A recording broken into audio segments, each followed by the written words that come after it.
I'm Nick DiBerardino. I'm a composer, Dean of Curtis, and the Chair of Composition.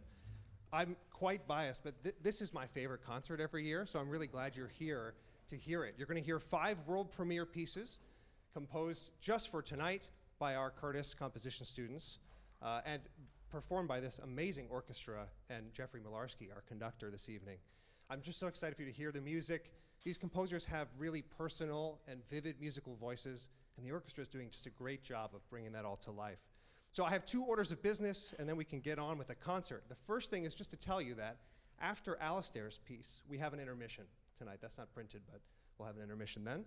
And the second thing is important, more important tonight than maybe ever. It's a great moment for us all to silence our phones. I'm going to do this with you, actually. These recordings that we're going to make tonight are going to be useful to our composers into their next chapter of their careers. And I'm hoping my ringtone isn't in the recording. So with that taken care of, I think we'll invite Maestro Milarsky, we'll tune, and then you'll hear from Adrian Wong, our first composer.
Hello everyone. My name is Adrian Wong. I'm from Hong Kong, and I'm the composer of Space Jump. Space Jump is inspired by Felix Baumgartner's 2012 Red Bull-sponsored Jump from Space, which at the time was the highest recorded skydive at 25 miles above sea level, and he was the first person to break the sonic barrier during freefall. But this piece isn't about that. I was more compelled by the ascent.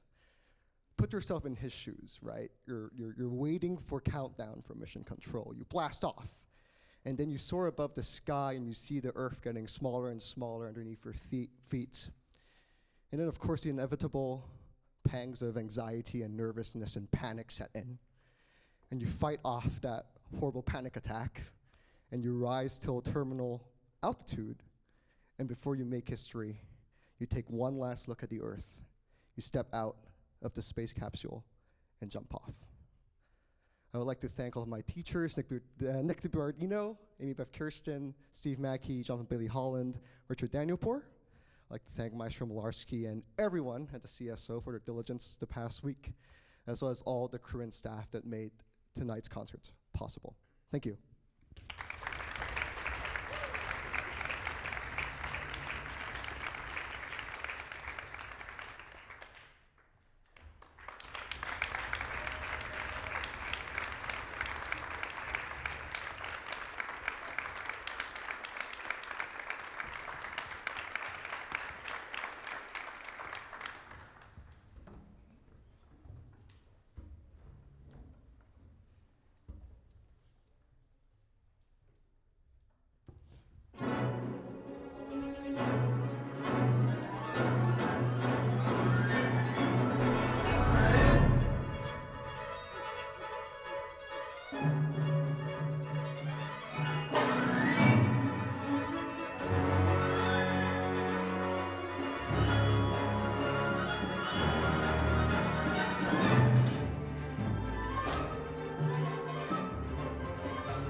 Hi. Thank you all so much for being here tonight.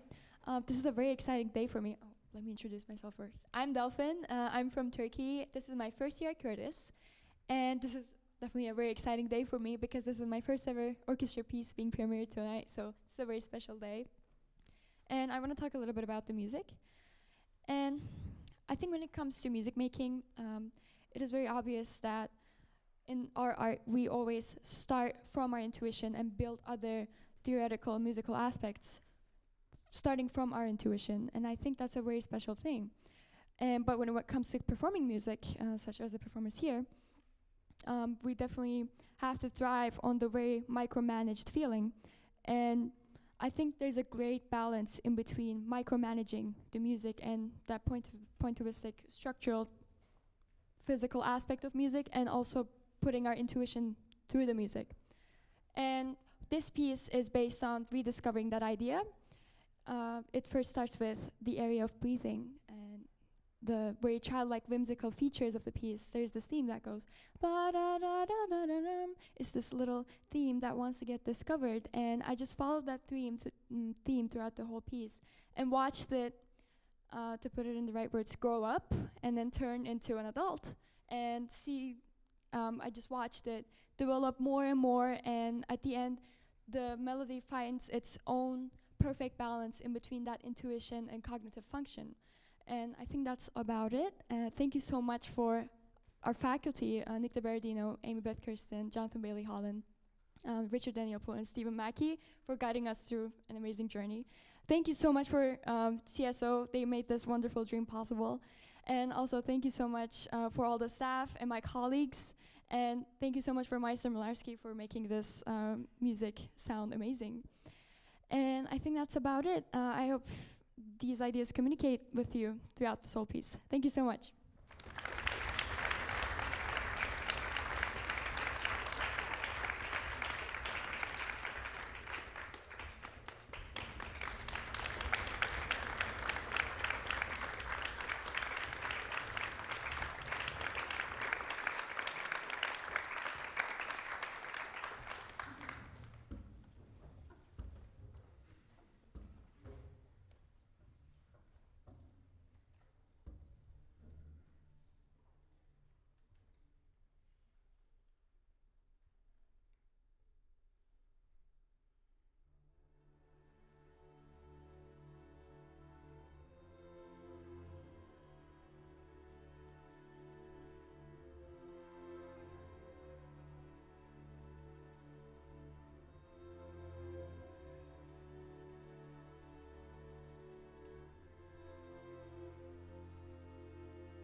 Hi, everyone. Hi, everyone. My name is Alistair Coleman, and it's so great to be here with all of you. This next piece you're going to hear is the first movement of a violin concerto that I'm writing, and the piece is loosely inspired by my experience seeing the show Sleep No More, which, for those of you who don't know, is a piece of immersive theater that takes place in this abandoned warehouse in the meatpacking district of New York. And the show is really a retelling of the story of Macbeth, but interwoven are a bunch of different Hitchcock films. So this first movement is called Labyrinth, and it really tries to represent not only the mysterious and cavernous kind of quality of the set of the show, but also the sense of labyrinthine plots that really define so many of Hitchcock's films, and also just the general film noir aesthetic. So with that, I just want to say a huge thank you to my soloist, Lun Li, to Maestro Milarsky, to this incredible orchestra behind me, to my teachers and all the staff for making this all happen, and of course, to all of you for being here. So thank you.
everyone.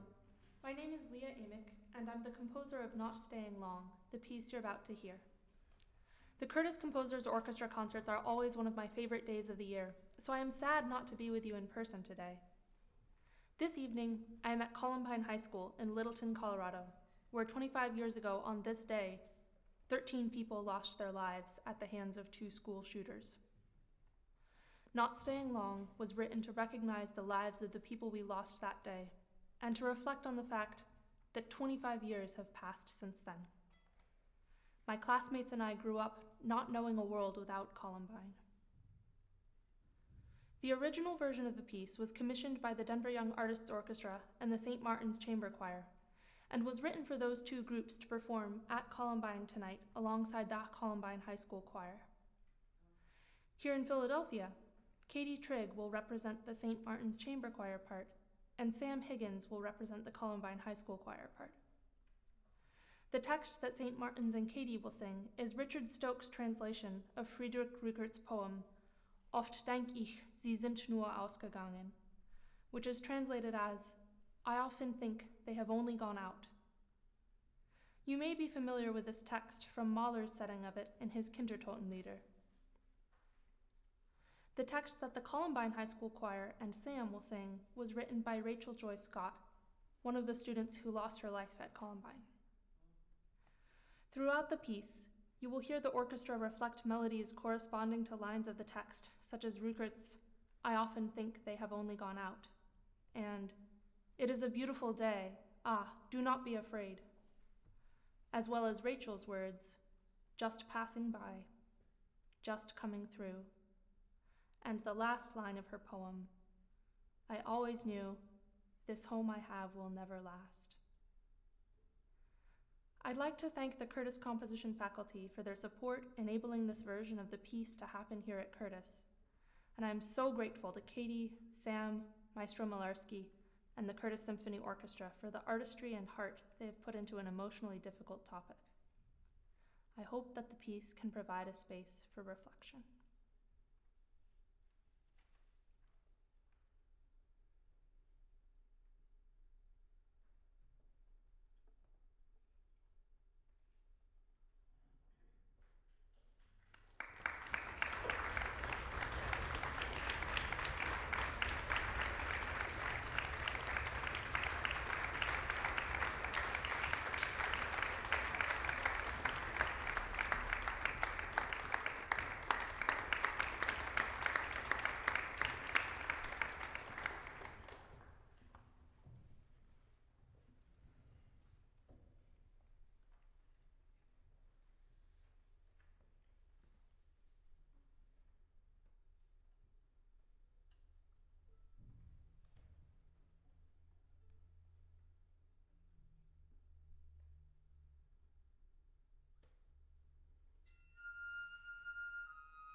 everyone.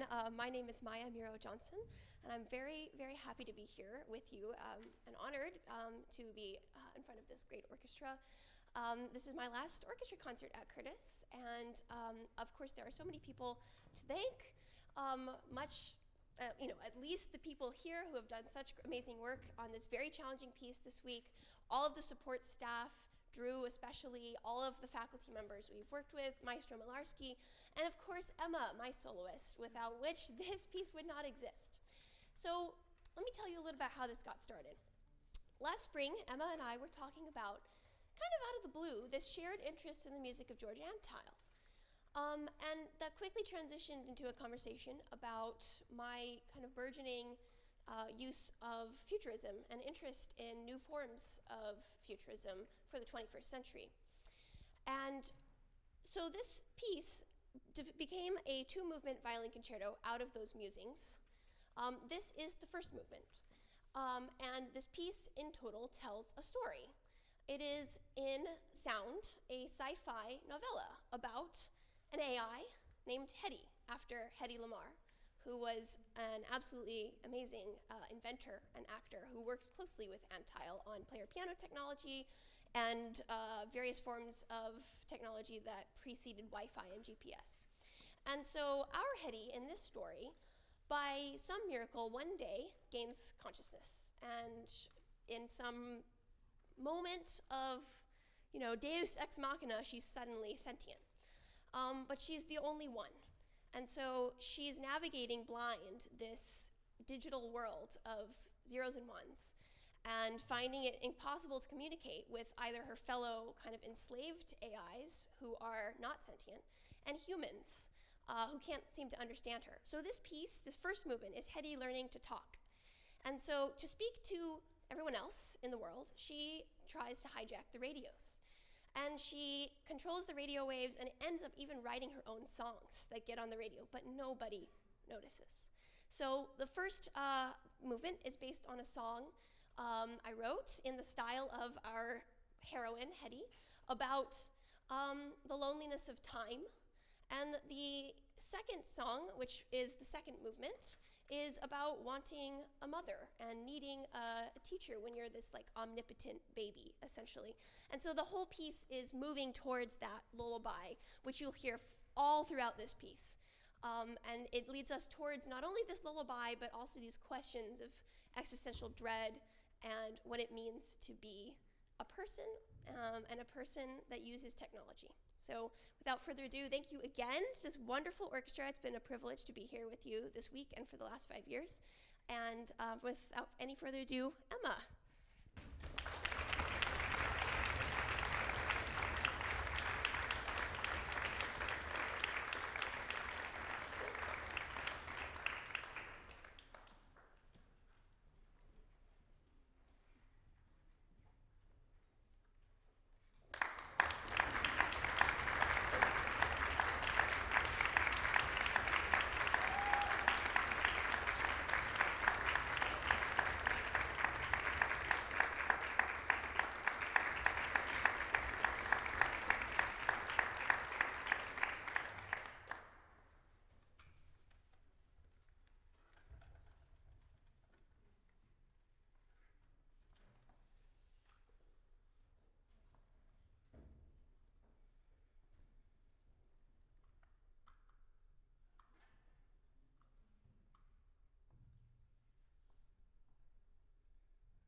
Thank you.